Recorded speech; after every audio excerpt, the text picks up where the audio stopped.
artists, welcome to the Learning Art class. I'm excited to see you all this week. I miss you, and I hope you have fun with this lesson. So artists, today we are going to get to create temporary found object art. Oh, what is that, Mrs. Gluskin?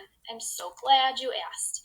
Temporary found object art means that you are going to find objects from around your house, and you are going to create a temporary, not a permanent. It's an artwork that you can put together and take apart.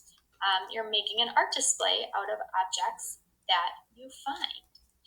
When you're done though, we are going to take a photograph of your artwork so that it can become somewhat permanent so we can all see it.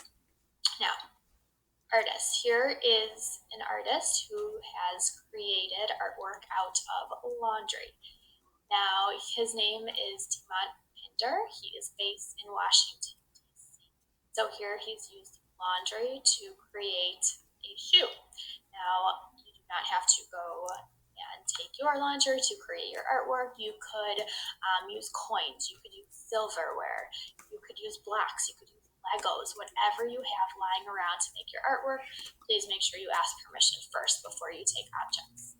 And here we have another portrait.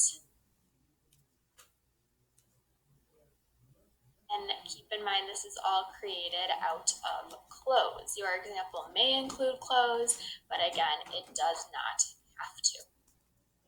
There's a lot of detail here. You can see light, you can see shadow. You can create an outline. Here are some colorful examples from the artist Noah Scollin, and he's actually created these portraits in public spaces. So they're not meant to stay there because they're temporary, but they can be viewed for a short period of time. This reminds me of the book A Day with No Crayons. You may have heard me read it to you when you were younger. In the book, the main character doesn't have any crayons, so she tries to create artwork out of what she has. So think about the items you may have in your house and use that to create your art. Here are some more examples. Here we have The Scream by Edvard Munch. And here's that same artwork, but created with Legos. It's three-dimensional. So think about what you want to create and how you could do that.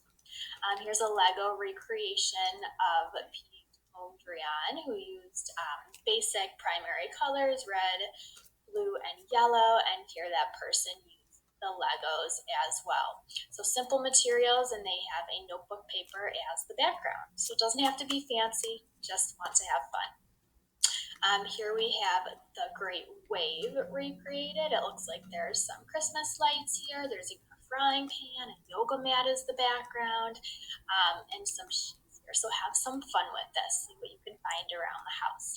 So artists, your challenge is to choose a famous artwork from the examples that I will give you, and you are going to recreate this picture using items from around your house. Please make sure you can put them back when you're done and ask permission.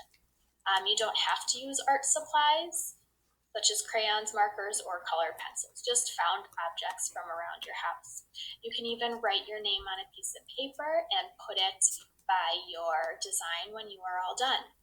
Please take a picture using your Chromebook and then turn it in on Google Classroom. Please make sure you turn that into me on Google Classroom. Helpful hint, look for lines, shapes, colors, textures that the artist may have used in the original artwork. You can put objects over each other, overlap them, but most importantly, be creative and have fun. So here are some artworks that you could be inspired by for your artwork. Now, if you happen to have another favorite artwork, that is wonderful. Please just go ahead and turn in a picture of the artwork that you choose to be inspired by on Google Classroom as well, so I know your inspiration. You're going to choose one of these and recreate the picture using objects at home. And last but not least, this is Mrs. Gluskin's example. I chose the Water Lilies painting by Claude Monet, and I used some of Violet's laundry to go ahead. I used little socks as the flowers, towel as the background, and then I created that bridge shape. So not perfect, but it was fun to create. So artists, I am so excited to see what you create. If you have any questions, please feel free to email me at melissagluskin@sd54.org, and I'm so excited to see what you create. Have fun!